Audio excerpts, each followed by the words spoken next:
영과 진리로 주일 예배를 하나님께 드리시겠습니다.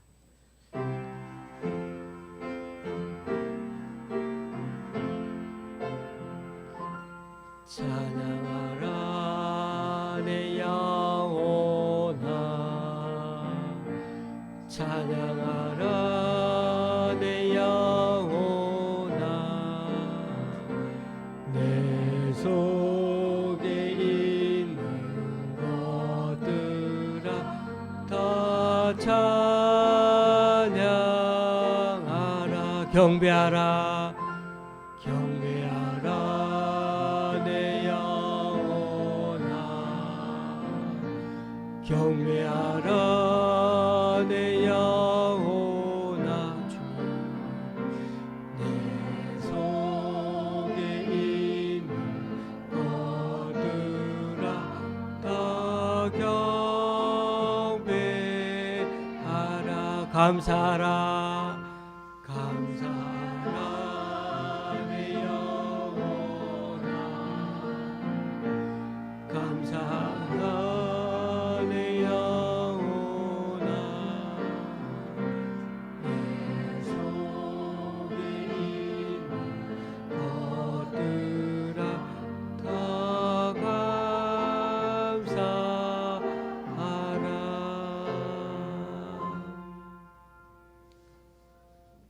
내가 환난 중에서 여호와께 아뢰며 나의 하나님께 부르짖었더니 그가 그의 성전에서 내 소리를 들으시며 그의 앞에서 나의 부르짖음이 그의 귀에 들렸도다. 여호와께서 내 의를 따라 상 주시며 내 손의 깨끗함을 따라 내게 갚으셨으니 이는 내가 여호와의 도를 지키고 악하게 내 하나님을 떠나지 아니하였으며 그의 모든 규례가 내 앞에 있고 내게서 그의 율례를 버리지 아니하였음이로다. 아멘. 사도신경으로 주님께 신앙 고백을 올려드립니다. 전능하사 천지를 만드신 하나님 아버지를 내가 믿사오며 그 외아들 우리 주 예수 그리스도를 믿사오니 이는 성령으로 잉태하사 동정녀 마리아에게 나시고 본디오 빌라도에게 고난을 받으사 십자가에 못 박혀 죽으시고 장사한 지 사흘 만에 죽은 자 가운데서 다시 살아나시며 하늘에 오르사 전능하신 하나님 우편한 자 계시다가 저리로서 산자와 죽은 자를 심판하러 오시리라. 성령을 믿사오며 거룩한 공회와 성도가 서로 교통하는 것과 죄를 사하여 주시는 것과 몸이 다시 사는 것과 영원히 사는 것을 믿사옵나이다. 아멘. 자리에 앉으셔서 찬송 6장 찬양하시겠습니다.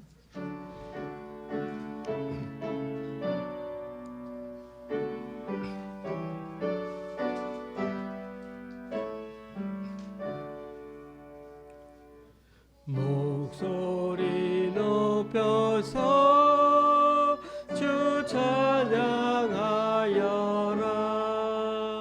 영광과 권세와 존귀와 위엄을 오늘이 다스리시는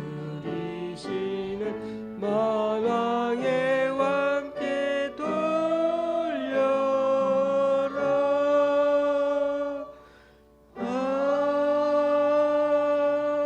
아멘. 교도문 64번을 다 함께 교독하시겠습니다. 교독문 64번입니다.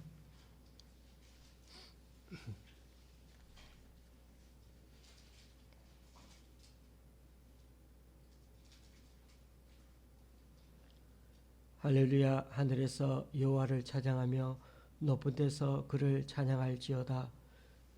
모든 천사여 찬양하며 모든 문대여 그를 찬양할지어다. 해와 달아 그를 찬양하며 밝은 별들아 다 그를 찬양할지어다. 하늘의 하늘도 그를 찬양하며 하늘 위에 있는 물들도 그를 찬양할지어다. 그것들이 여호와의 이름을 찬양함은 그가 명령하심으로 지음을 받았음이로다. 그가 또 그것을 영원히 세우시고 폐하지 못할 명령을 정하셨도다. 여호와의 이름을 찬양할지어다. 그의 이름이 홀로 높으시며 그의 영광이 땅과 하늘 위에 뛰어나심이로다. 그가 그의 백성의 뿔을 높이셨으니 그는 모든 성도 곧 그를 가까이 하는 백성 이스라엘 자손의 찬양받을 이시로다. 할렐루야. 아멘. 찬송가 66장입니다.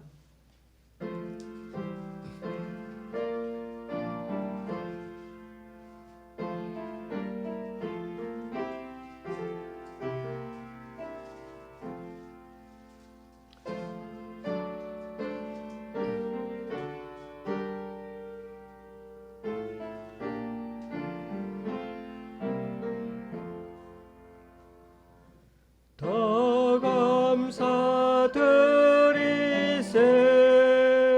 온 마음을 주께 바쳐 그 섭리 놀라워 온 세상 기뻐하네. 뭔가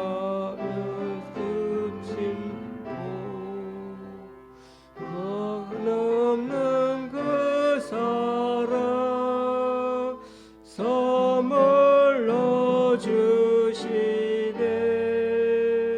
이제와 영원히 사랑의 하나님 언제나 함께 계셔. 기쁨과 평화에 복 내려 주옵소서. 몸과 맘 병들 때 은혜로 지사 이 세상 악에서 구하여 주소서. 감사와 찬송을 다 주께 드리오라. 저 높은 곳에서 다스리시는 주님 영원한 하나님 다 경배하여라. 전에도 이제도 장래도 영원히.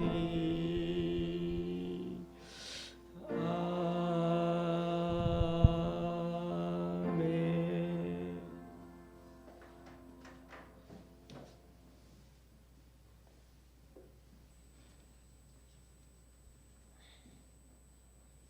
거룩하신 하나님 아버지, 계속되는 강추위 속에서도 한결같은 사랑과 은혜를 베풀어 주셔서 감사와 찬양으로 예배드리게 되어 감사를 드립니다.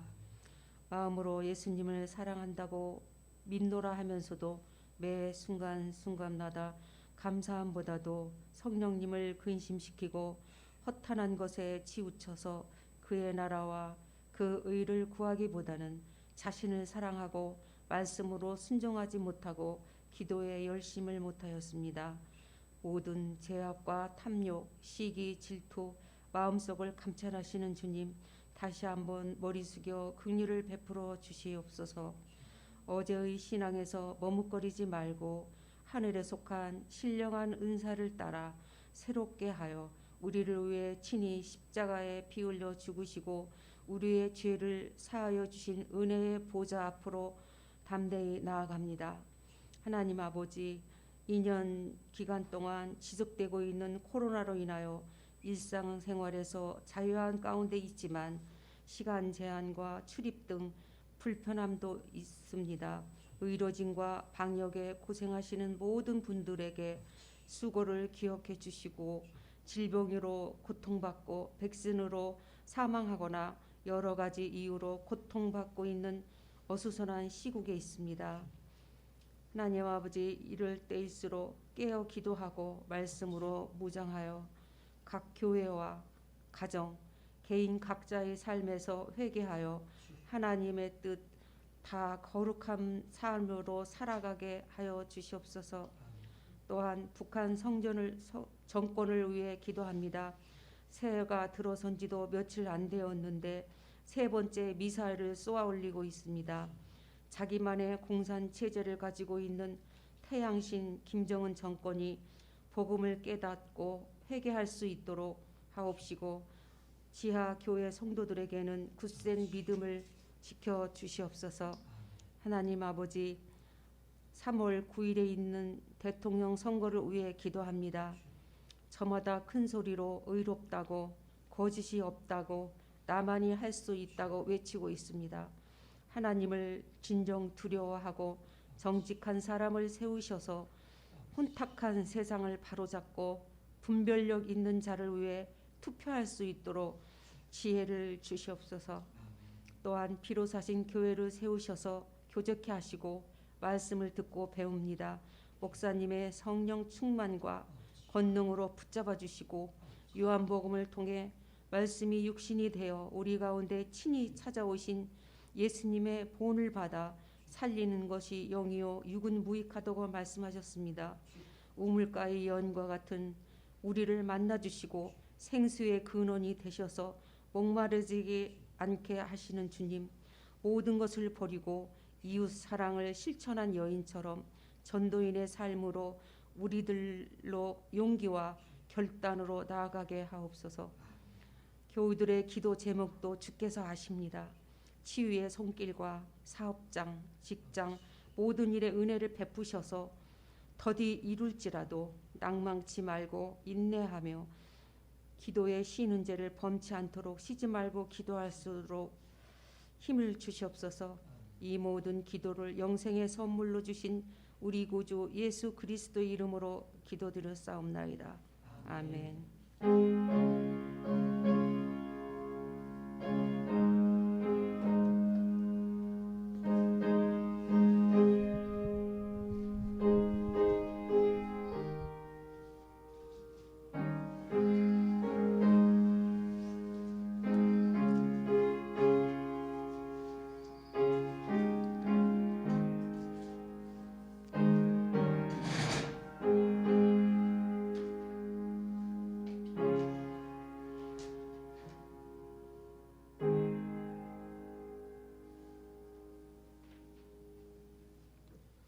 오늘 우리에게 주시는 하나님 말씀은 요한복음 5장 1절에서 16절까지입니다. 말씀이 좀 길긴 하지만 교독하시겠습니다. 요한복음 5장 1절에서 16절, 5장 1절에서 16절입니다. 제가 가지고 있는 신약 성경은 149쪽입니다. 요한복음 5장 1절에서 16절. 교독하실 때 제가 먼저 읽겠습니다. 그 후에 유대인의 명절이 되어 예수께서 예루살렘에 올라가시니라. 예루살렘에 있는 양문 곁에 히브리 말로 베데스다라 하는 못이 있는데 거기 행각 5이 있고 그 안에 많은 병자, 맹인, 다리 저는 사람, 혈기 마른 사람들이 누워 물의 움직임을 기다리니 이는 천사가 가끔 못에 내려와 물을 움직이게 하는데 움직인 후에 먼저 들어가는 자는 어떤 병에 걸렸든지 낫게 되리라. 거기 38해 된 병자가 있더라. 예수께서 그 누운 것을 보시고 병이 벌써 오래된 줄 아시고 이르시되 네가 낫고자 하느냐. 병자가 대답하되 주여 물이 움직일 때 나를 못에 넣어주는 사람이 없어 내가 가는 동안에 다른 사람이 먼저 내려가나이다. 예수께서 이르시되 일어나 네 자리를 들고 걸어가라 하시니 그 사람이 곧 나아서 자리를 들고 걸어가니라. 이날은 안식일이니 유대인들이 병 나은 사람에게 이르되 안식일인데 네가 자리를 들고 가는 것이 옳지 아니하니라. 대답하되 나를 낫게 한 그가 자리를 들고 걸어가라 하더라 하니 그들이 묻되 너에게 자리를 들고 걸어가라 한 사람이 누구냐 하되 고침을 받은 사람은 그가 누구인지 알지 못하니 이는 거기 사람이 많으므로 예수께서 이미 피하셨음이라. 그 후에 예수께서 성전에서 그 사람을 만나 이르시되 보라 내가 나았으니 더 심한 것이 생기지 않게 다시는 죄를 범하지 말라 하시니 그 사람이 유대인들에게 가서 자기를 고친 이는 예수라 하니라. 그러므로 안식일에 이러한 일을 행하신다 하여 유대인들이 예수를 박해하게 된지라. 아멘. 요한복음은 아주 간단하게 세 단어를 기억하면 된다고 말씀드렸습니다. 예수 그리스도, 믿음, 생명. 예수 그리스도를 믿는 믿음만이 영원한 생명을 얻을 수 있다. 이게 요한복음 20장 마지막 절에 밝혀놓은 요한복음 목적이라고 말씀드렸습니다. 요한복음 1장을 딱 열면은 태초전부터 계시는 하나님, 말씀이신 하나님이 육신을 입고 이 땅에 오심을 선포하고 있습니다. 그 성자 하나님이 바로 예수 그리스도 메시아이십니다. 그리고 세례요한은 그 성자 예수님을 누구보다도 열심히 증거하고 예비했습니다. 이후에 예수님이 사역을 시작하시면서 제자들을 부르러 여기저기 다니시는 모습이 또 1장에 나오고 있습니다. 베드로 그리고 그 형제 안드레 형제도 같이 불렀죠. 빌립도 제자로 부르셨습니다. 그리고 무화과 나무 아래에 있던 나다나엘도 부르셨죠. 그러면서 예수님은 나다나엘에게 이렇게 말씀하시면서 요한복음 1장이 마무리됩니다. 1장 50절 51절 내가 너를 무화과 나무 아래에서 보았다 하므로 믿느냐? 이보다 더 큰 일을 보리라. 진실로 진실로 너희에게 이르노니 하늘이 열리고 하나님의 사자들이 인자의 위로 오르락 내리락 하는 것을 보리라. 나다나엘에게 남긴 이 1장 마지막 말씀을 기점으로 해서 2장부터는 진짜 표적의 책이라고 하는 그 표적의 책이라고 할 만큼 수많은 그런 기적들이 일어나고 있는데 특별히 요한복음은 딱 7가지를 7가지 표적을 기록하고 있습니다. 2장에서 12장까지요. 그러니까 이 말씀이 선포되면서 인자이신 예수님 위로 어떻게 하늘과 땅이 연결됨으로써 하나님의 은혜가 부어지는 것입니다. 바로 이것이 7가지 표적 이야기라는 것입니다. 그래서 1장 마지막 9절 말씀이 선포처럼 중요합니다. 2장에는 혼인잔치집에서 물로 포도주를 만드신 표적 사건이 나옵니다. 그냥 잔치집에 일어난 일반 그 잔치집에 일어난 기적 정도, 물에서 포도주가 된 정도가 아니고 이 사건을 통해서 드러내려고 하는 뜻이 있었는데 바로 하나님의 쌓인 표적이 있었는데 그게 바로 구원은 예수 그리스도의 그 보혈, 피 흘리심으로만 완성된다는 것을 보여주기 위함이었습니다. 그런데 과연 예수 그리스도의 보혈만으로 구원이 완성될 수 있는가? 그래도 우리의 노력도 있어야 되고 열심도 있어야 되고 또 많이 그렇게 이 세상에서 막 애써야 되지 않느냐? 그래야 구원을 이루지 않는가고 선을 많이 행해야 되지 않느냐고 그렇게 말하는 것입니다. 누구보다도 유대인들은 여기에 대해서 강력한 의구심을 가지는 사람들입니다. 왜요? 600여 가지의 그 규정과 규례를 정해놓고 그렇게 열심히 지키고 있거든요. 그래서 요한은 3장에서 니고데모의 예를 들어줍니다.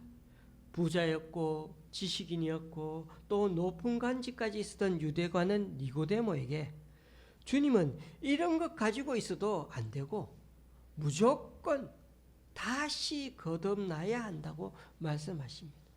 그 말인즉 인간 측면에서 준비한 모든 수고와 노력은 아무 소용이 없고 주님 안에서 다시 새로 시작해야 한다는 것입니다. 그러니까 인간의 구원은 인간 측에서 아무리 용을 써도 그러한 것으로는 구원의 근거로 작용할 수가 없습니다.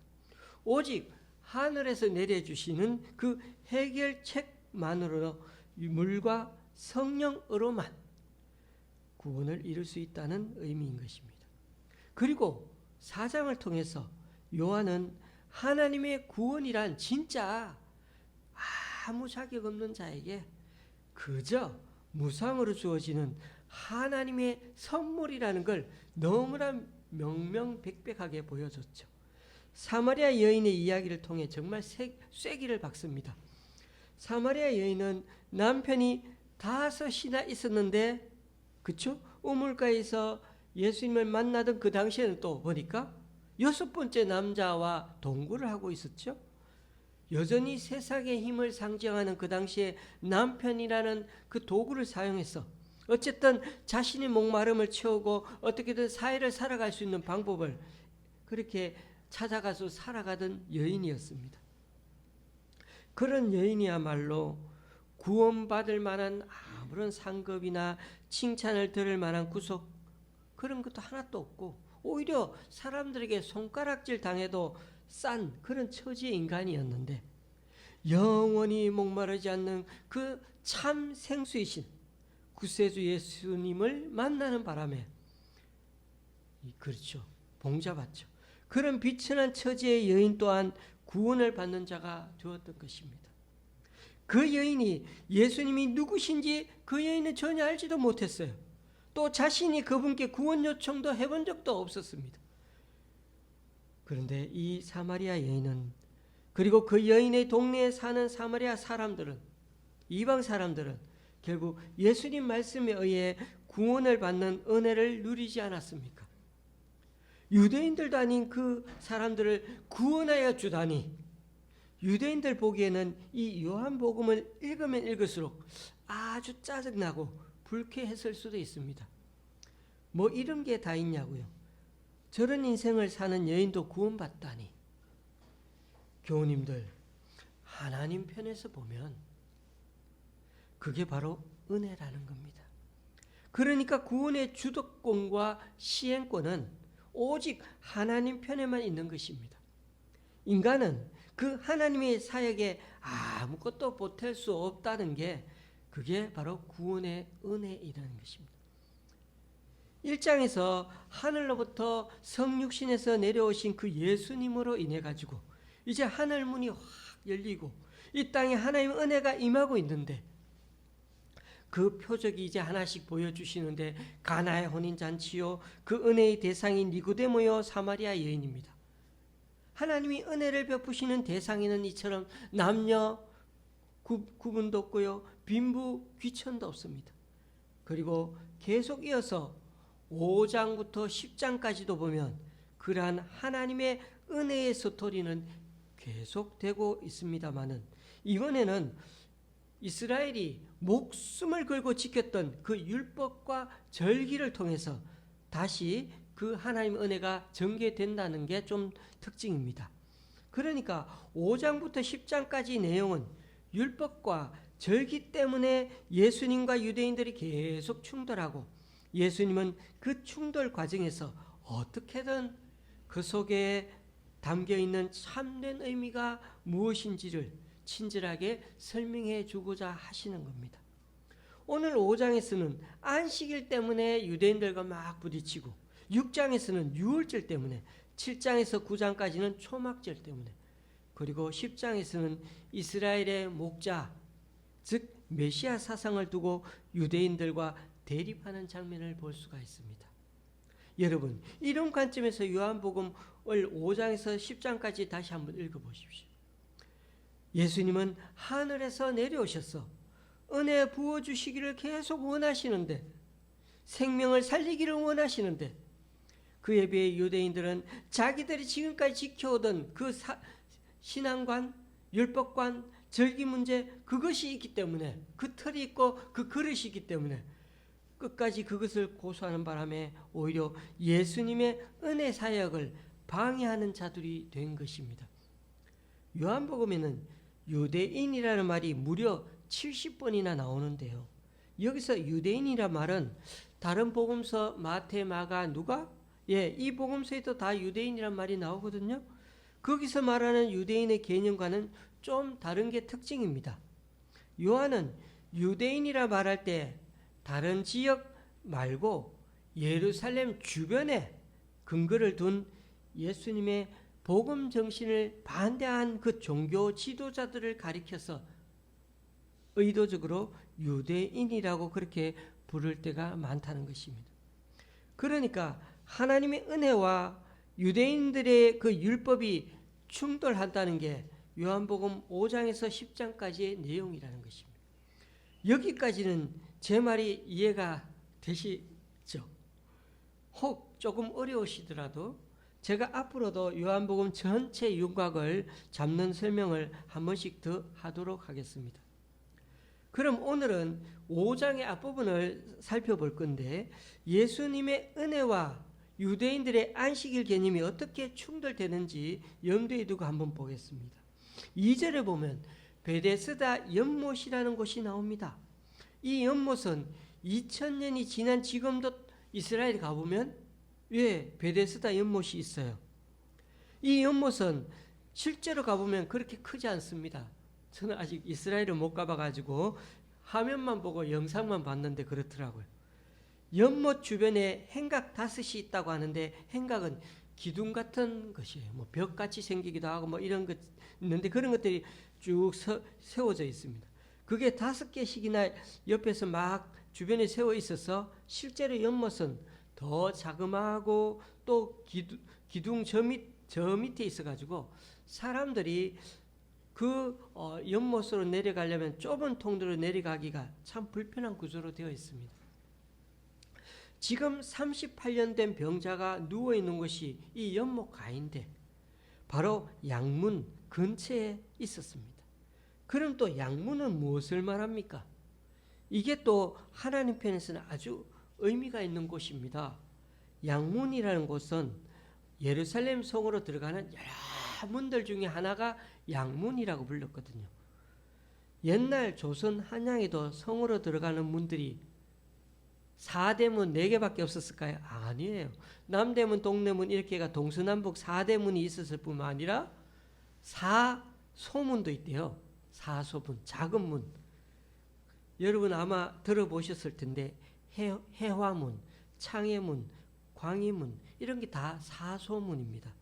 창해문은 자하문이라고 부르기도 하는데 어쨌든 작은 문도 4개나 있어요. 또 시구문이라고 해가지고 시체들이 다니는 들어가는 그런 문도 있었어요. 이처럼 예루살렘 성에도 그러한 문들이 여러 개가 있었어요. 물고기를 들어오던 어문이 있고 말들이 다니는 마문, 골짜기로 통하는 골짜기문, 동문, 샘문 등등 예루살렘 성벽에 그런 문들이 참 많이 있었습니다. 그중 하나가 바로 오늘 본문 2절에 나오는 양문입니다. 양문은 말 그대로 양들이 들어오던 문이죠. 양도 그냥 양이 아니고 성전에서 희생 제물로 드려질 희생양들이 들어오던 문이었죠. 그리고 이스라엘은 어린 양의 희생으로 살아난 민족 아닙니까? 애굽에서 나올 때 그 어린 양의 희생의 피가 아니었으면 애굽 사람들과 다 똑같이 장자의 재앙에서 죽어야 했던 사람들입니다. 그렇기 때문에 이스라엘에게 있어서 양의 희생 제사는 정말 은혜 위에 은혜로 인식되어 왔습니다. 그래서 이스라엘 사람들에게 양문은 희생과 은혜를 의미하는 아주 귀한 문이었습니다. 교우님들, 구약의 느헤미야서를 읽어보시면 재미있는 부분이 하나 있습니다. 무너진 예루살렘 성벽을 보수하는 장면이 바로 느헤미야서 아닙니까? 느헤미야가 성을 쭉 돌아가면서 다 보수하고 중건하는데 제일 처음 보수한 문이 바로 이 은혜의 문, 희생의 문인 양문입니다. 이 양문에서 시작해서 한 바퀴 돌아가서 척척척 그 벽을 지어가며 문들을 다 수리했는데 다시 양문으로 돌아와서 탁 붙여야 되는 거죠. 그렇게 성을 중수하고 고쳤습니다. 그럼 양문 바로 옆에 문, 그 문이 무슨 문인지 아십니까? 예, 이름이 어렵습니다. 함밉갓문입니다. 함밉갓문. 좀 발음하기가 힘들죠. 그래서 이 단어는 잊어버리셔도 좋지만 그 뜻은 기억할 필요가 있습니다. 심판의 문이라는 뜻입니다. 이게 느헤미야 3장 마지막 절에 나옵니다. 그러니까 인간들이 자신들의 힘으로 짓는 이 역사 속의 성전은 결국 심판으로 결론이 난다는 의미가 그 속에 들어있는 것입니다.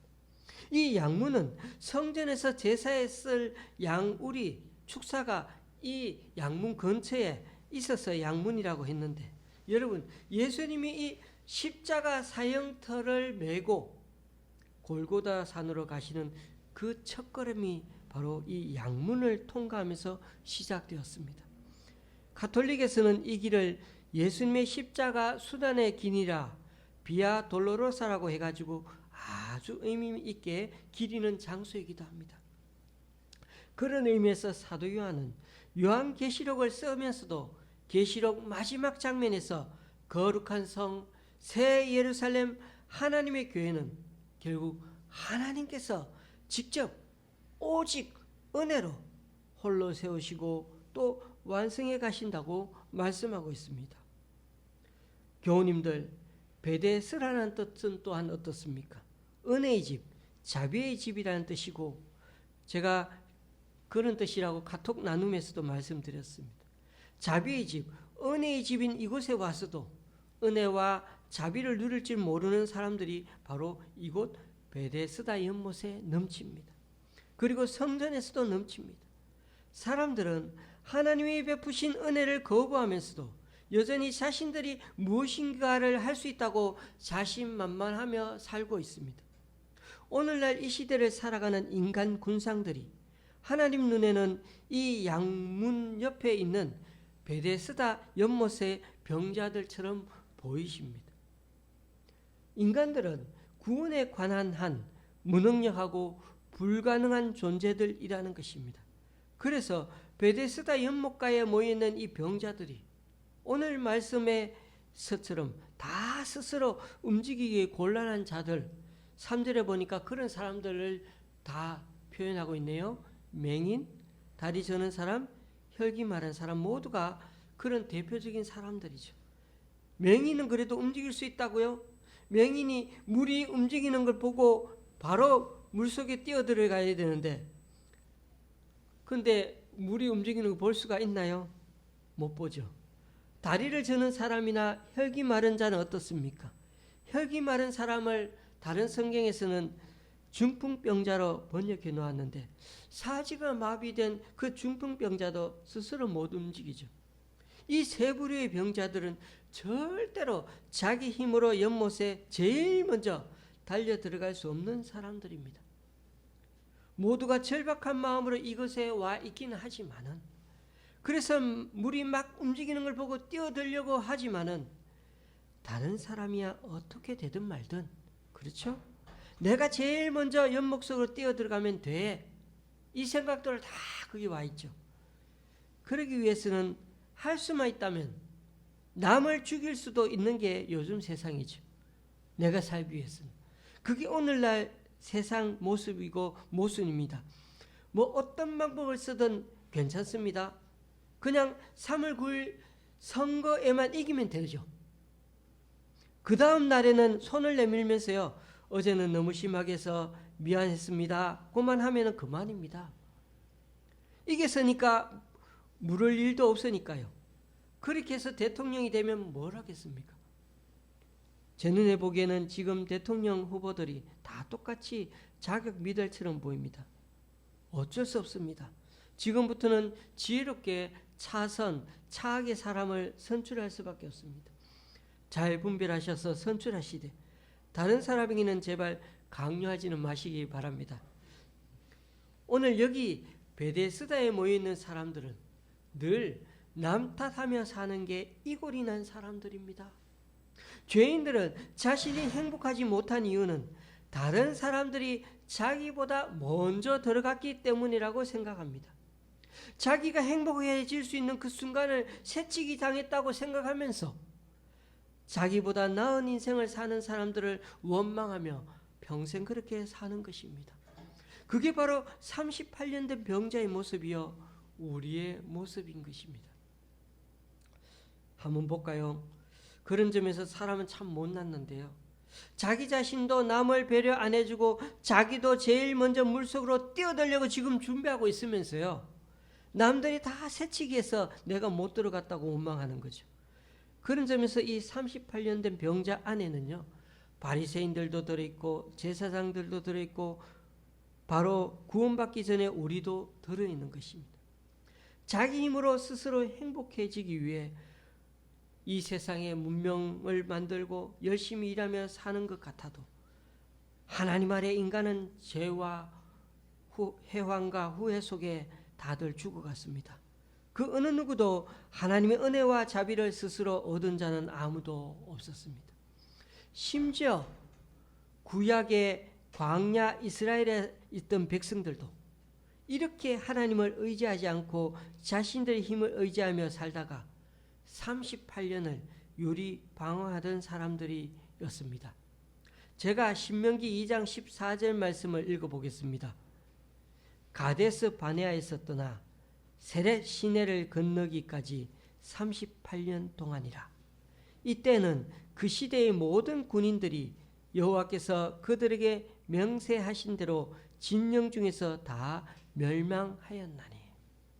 이스라엘이 애굽을 나와 시내산에서 하나님의 율법을 받고 다시 가데스 바네아에서 12정탐꾼을 가나안으로 정탐 보냈죠. 그런데 갈렙과 여호수아를 제외한 이스라엘의 정탐꾼 10명은 모두 다 가나안 땅에는 아낙 자손들이 버티고 있고 그 성들은 너무 견고해가지고 절대로 우리가 들어갈 수 없는 땅이라고 다 그렇게 보고를 했죠. 그 소리를 듣고 이스라엘 전체가 얼마나 통곡을 했습니까? 교우님들, 이스라엘 즉 하나님 백성들은 하나님의 약속을 믿고 하나님을 의지하여 약속의 땅에 들어가야 하는 자들 아니겠습니까? 그런데 그들은 전지전능하신 하나님의 약속과 그분의 능력을 의지한 게 아니고 자신들의 힘으로 가나안을 정복하려 했던 것입니다. 그렇기 때문에 그들은 자기 힘으로 안 될 것 같으니까 절망하고 통곡한 것입니다. 그들은 그렇게 하나님을 의지하지 않은 대가로 자신의 힘으로 인생을 헤쳐나가려고 하다가 결국 38년을 방황하게 되는 것입니다. 그러니까 그들은 가데스 바네아에서 가나안 땅에 들어갈 수 있는 그 절호의 찬스, 하나님의 은혜를 거절한 대가로 38년을 더 고생하며 살아야 했던 거죠. 그런 점에서 오늘 본문의 베데스다 못을 바라보며 어떻게 해서든 그 연못에 들어가 병을 고치겠다고 하면서 자신의 능력 없음에 좌절하고 있는 이 38년 된 병자와 하나님의 약속과 능력을 의지하지 않고 자신들의 힘으로 약속의 땅에 들어가려다가 좌절하여 하나님을 원망하는 이스라엘이 너무나 똑같지 않습니까?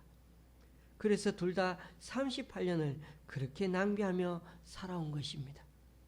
그러나 교우님들, 그래도 주님은 그렇게 자신들의 행위나 노력을 의지하고 있는 불가능하고 무능력한 아담의 후예들을 그래도 또 직접 찾아가셔서 오직 은혜로 그들을 구원해 주고 계십니다. 그게 참 복음이요, 그게 참 은혜의 자리입니다. 그게 참 우리가 이해할 수 없는 하나님의 섭리입니다. 그런데 예수님은 그 38년 된 병자를 하필이면 안식일에 고치는 게 문제죠. 어차피 38년을 알았던 사람이라면 하루 더 기다렸다가요, 다음날 고쳐주셔도 되지 않을까요?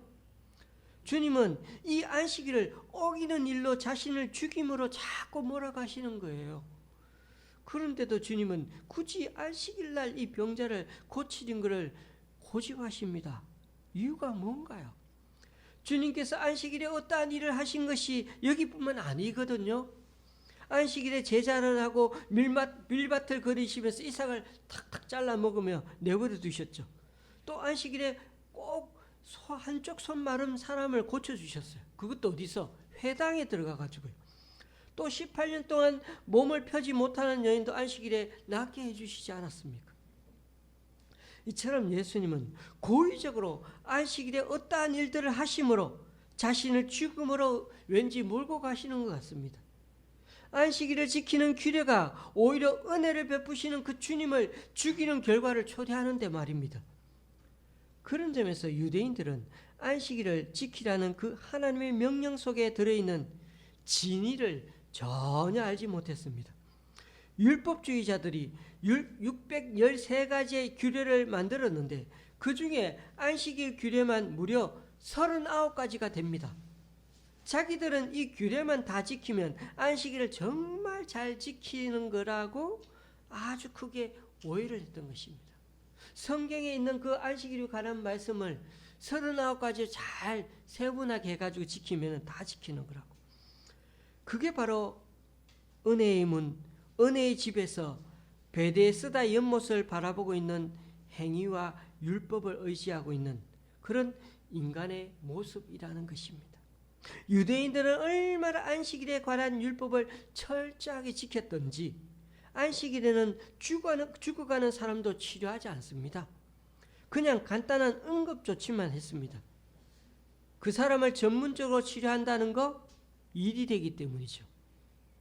침을 뱉어서 땅이 팍 파이면 어떻게 되냐? 밭을 간 것으로 간주해가지고 안식일을 어긴 것이 된답니다. 그래서 그들은 굳이 침을 뱉어야 되는 상황이 된다면 바위에다가 침을 뱉었습니다. 하나님을 잘 섬긴다고 자부하는 그 율법주의가 얼마나 허무합니까? 안식일에는 또 1000보 이상을 걸어도 안 됩니다. 우리는 1000보 이상을 걸어야 건강해지는데 손수건도 남에게 건네주거나 사용하면 안 됩니다. 유대인들이 얼마나 율법을 철저하게 지켰는지는 예수님을 잡으러 갈 때도 나타납니다. 유대인들은 사람을 체포할 때 밤에 체포하는 것을 율법으로 금하고 있었습니다. 그래서 그들은 예수님을 체포하러 갈 때도 새벽에 간 것입니다. 또 안식일의 규례를 그대로 적용해야 하는 유월절에 예수님을 체포하는 것도 율법에 어긋나는 것이기 때문에 그래서 그 전에 조작해가지고 아주 급히 부랴부랴 예수님을 막 체포하고 일사천리로 그 순간에 사형을 집행해버렸죠. 예. 사형 그래놓고 집행하는 걸 그 순간에 바로 하는 그런 재판이 어디 있습니까? 안식일 규례를 포함한 모든 율법이 궁극적으로는 예수 그리스도를 향하고 있는 것임에도 불구하고 자기들 멋대로 곡해를 해서 나는 율법을 열심히 지키는 사람이야 라고 자기 스스로 자기들 의를 쌓고 있었던 사람들이었던 것입니다. 바로 그러한 자기의가 결국은 은혜를 베풀러 오신 그 예수님을 죽이는 이야기가 바로 복음 이야기가 되어버렸던 것입니다. 이제 오늘 본문의 이야기를 마무리하면서 몇 가지 말씀을 드립니다. 결국 이 38년 된 병자는 연못에 들어가지 않고도 치료가 되었습니다. 지금까지 한두 명 어쩌다가 연못에 들어갔다 나오면서 나았는지는 알 수가 없지만 오늘 우리가 읽었던 그 말씀에 보니 관로가 쳐진 말씀이 있습니다. 3절과 4절에 왜 관로를 쳐놓았을까요? 뭐 천사가 이렇게 뭐 했다 이런 말이 있는데 사실은 사본이마다 다르고 이 3절 4절 기록이 안 된 사본이 훨씬 더 많습니다. 어쨌든 간에 기록이 된 사본이 있기 때문에 그렇게 관로를 쳐놓았습니다. 어쨌든 한두 명 어쩌다가 연못에 들어가 살아나왔는지는 몰라도 또 나음을 입은지 몰라도 이제 그런 걸 안 해도 은혜와 자비를 경험할 수가 있습니다. 은혜의 집 베데스다에 진정한 참 안식을 가져다 주시는 예수님이 나타나셨기 때문입니다. 그런데 사람들은 이 예수님은 바라보지 않고 여전히 베데스다 연못을 바라보고 있습니다. 자신의 행복과 안녕, 자신의 구원을 위해 무엇인가 여기서는 할 수 있다면서 뚫어지게 연못만을 째려보고 있는 것입니다. 그런데 그들의 민낯은, 그들의 실제 현존 그 모습은 하나님 보시기에 맹인이고 다리 저는 사람이고 중풍병자 같은 사람들 천지입니다. 예수님이 그 병자에게 네가 낫고 싶으냐고 물으시니 7절에서 그가 대답합니다. 주님, 주여, 물이 움직일 때 나를 못에 넣어주는 사람이 없어서 내가 가는 동안에 다른 사람이 먼저 내려가나이다. 네가 낫고 싶으냐? 그러면은 네, 낫고 싶습니다. 저 좀 낫게 해주세요. 이렇게 대답하면 되는데 저 좀 연못에 넣어주세요. 그렇게 대답하는 걸 보니 여전히 그는 핵심을 알지 못합니다. 세상의 방법을 놓아버리지 못하고 있는 것입니다. 주님은 이 사람을 물속에 집어넣었다가 꺼내어서 치료해 주신 게 아니고 오직 주님의 능력으로, 오직 말씀으로 구원해 주십니다.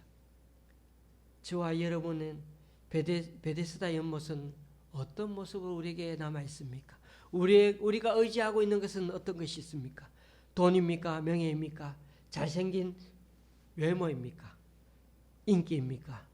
그것만 있으면 행복해질 수 있을 것 같습니까? 이걸 분명히 합니다. 아닙니다. 그 베데스다를 다 버리기 전에는 저와 여러분에게 절대 참된 행복이 올 수가 없습니다. 그런데 놀라운 사실이 하나 있습니다. 우리 예수님은 유대인의 명절이 되어서 예루살렘 성전으로 제일 먼저 올라가야 하는 게 맞는데 오히려 양문 옆에 베데스다 그 침침한 연못가로 내려오십니다. 주님께서 38년 된 이 병자를 먼저 오신 것입니다. 그들은 주님이 누구이신지도 모르고 또 주님께서 지금 베푸시는 구원이 무엇인지도 모르는데도 주님은 먼저 찾아오셔서 그들을 살려내시고 구원해 내신다는 사실입니다. 13절에 보면 이 병자는 자기가 나음을 입었는데도 자신을 고쳐주고 구원의 손길을 베푼 그 분이 누구인지도 몰랐을 정도입니다. 그러므로 교우님들, 주님이 불가항력적인 은혜로 그에게 찾아가신 것, 그게 바로 전적인 은혜입니다.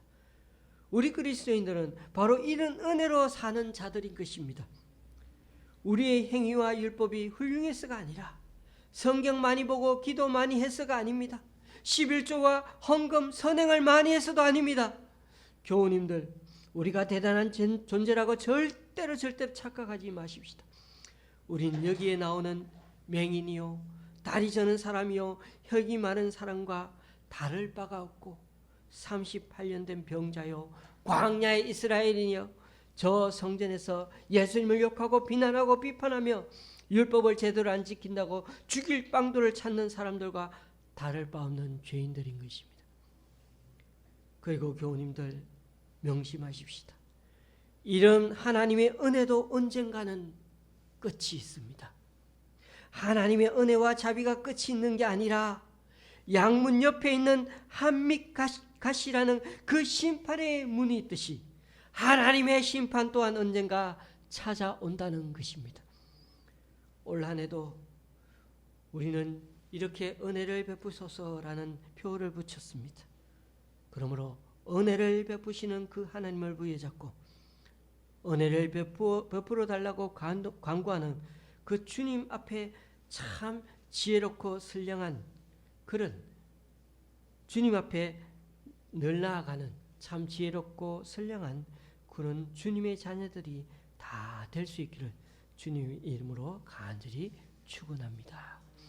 기도하시겠습니다. 참 은혜로우신 하나님, 하늘을 열어 은혜 베풀어 주셔서 이렇게 하나님이 사람의 몸, 육신의 몸으로 내려오신 은혜 참 감사합니다. 그리고 은혜의 문, 희생의 문, 양문을 통해 귀한 보배 피 흘리셔서 우리 죄 사해 주신 것 너무나 감사합니다.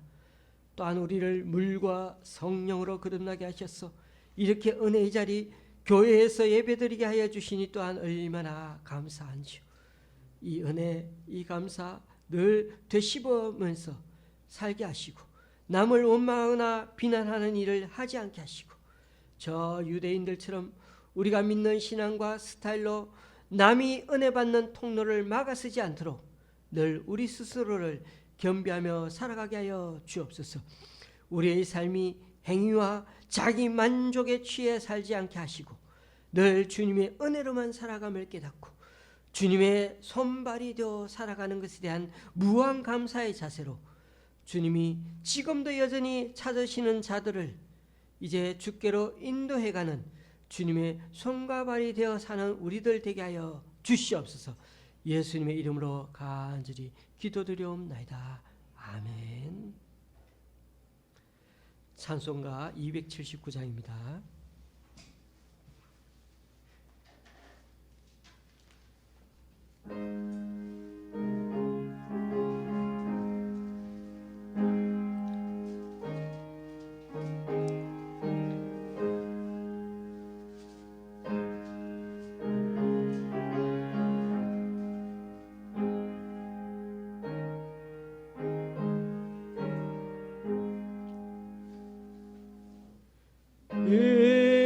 은혜하시고 세주여 내가 비오니 죄인 오라실 때 날 부르소서. 주여 주여 내가 비오니 죄인 오라실 때에 날 부르소서. 자위하신 보좌 앞에 꿇어 엎드려 자복하고 회개하니 믿음 주소서. 주여 주여 내가 비오니 죄인 오라실 때에 날 부르소서. 주의 공 의지하여 주께 가오니 상한 마음을 고치시고 구원하소서. 주여 주여 내가 비오니 죄인 오라실 때에 날 부르소서. 마음 끄는 우리 주여 위로하소서. 우리 주와 같으시니 어디 있을까. 주여 주여 내가 비오니 죄인 오라실 때에 날 부르소서. 아멘.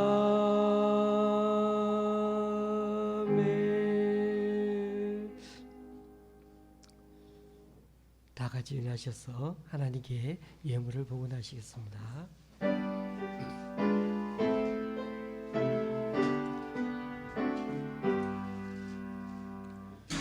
나의 보아드리니 주여 받아주셔서 하늘나라 위하여 주 뜻대로 쓰소서. 아멘.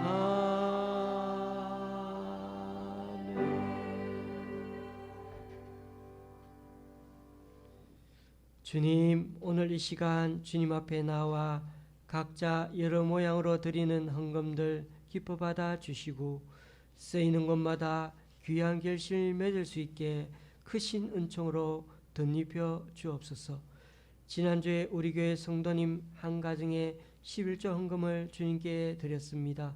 그리고 구리의 교회와 강동구 교회에서 한 기관에서 외부의 성도님 한 분이 귀한 헌금 주님께 올려드립니다.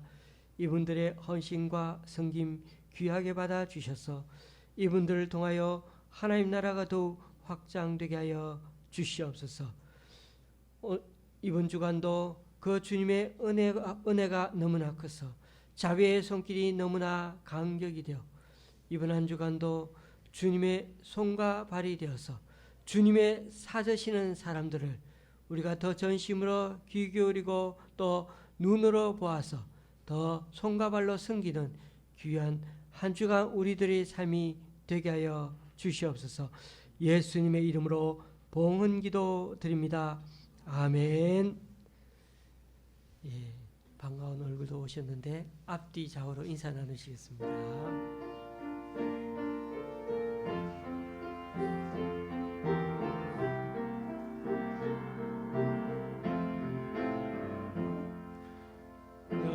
너에게 향하신 여호와의 인나심이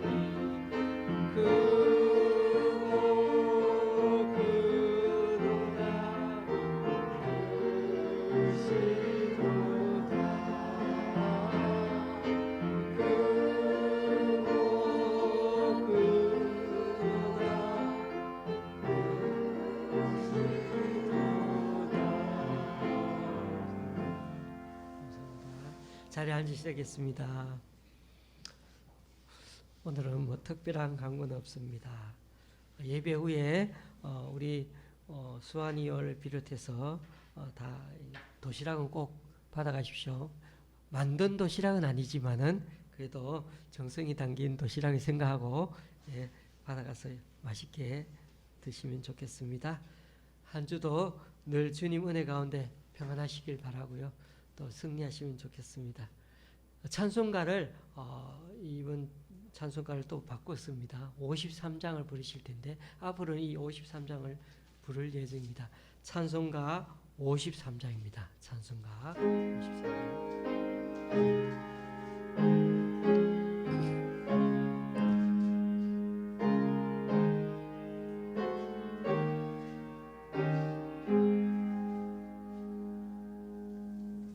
성전을 떠나가기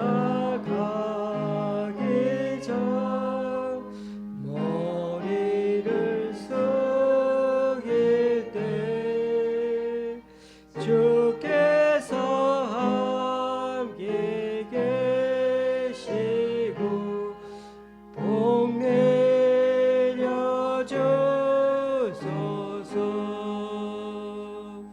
집으로 돌아가시니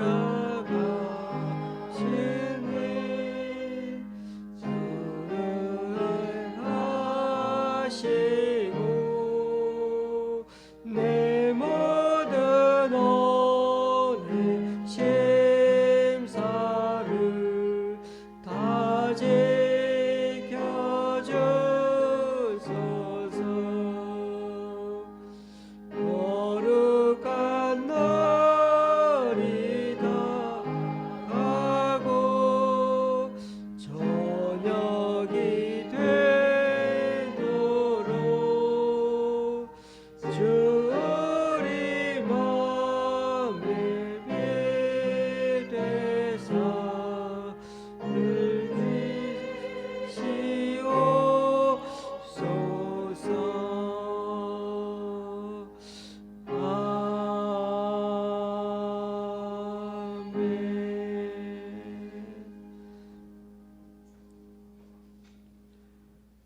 주 예수 그리스도의 은혜와 하나님 아버지의 크신 사랑과 성령님의 교통 교제케 하심이 양문으로 들어오사 어린 양 보혈 흘려 주셔서 우리를 친히 구원해 주신 참 베데스다 은혜의 자리 되시는 우리 주님을 이제는 누구보다 인격적으로 만나고 받아들임으로 주님이 찾으시는 그 영적 병자들에게로 이제는 나아가서 주님의 손과 발로 쓰임 받기를 원하는 여기 우리 좋은 시학교의 성도님들과 이 시간 함께 예배하러 온 모든 분들 위해 또 각자 여러 사정으로 이 시간 교회에 나오지 못한 성도님 위해 이제로부터 영원히 함께 하시기를 간절히 축원하옵나이다.